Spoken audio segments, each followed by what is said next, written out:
dans ce pays, il y a un candidat secret. Il y a un candidat qui ne vient pas devant la scène. Il y a un candidat qui tire les ficelles d'une série de marionnettes. Il s'appelle Bolloré. Il possède des journaux, il possède des télés, il possède des radios, il possède des maisons d'édition.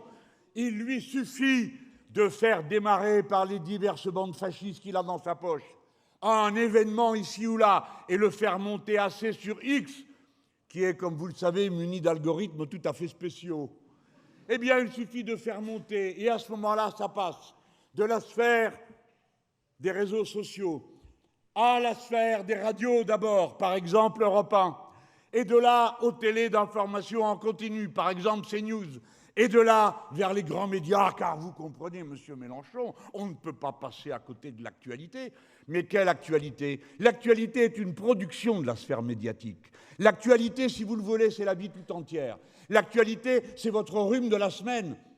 C'est la faillite d'une banque, c'est tout en même temps. L'actualité est une production, c'est un choix qui est fait dans les faits pour savoir lesquels vont être sortis, dans quel ordre et de quelle manière. Voilà ce qu'est l'actualité.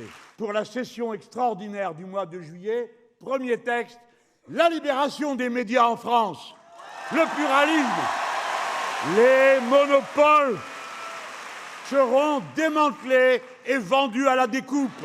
Il sera interdit de posséder à la fois un journal, une télé, une radio, et il sera aussi interdit d'être en même temps propriétaire de tant de maisons d'édition, si bien qu'à la fin, la même personne peut disposer du moyen de suggérer des thèmes, comme ils viennent de le faire pendant toute cette semaine.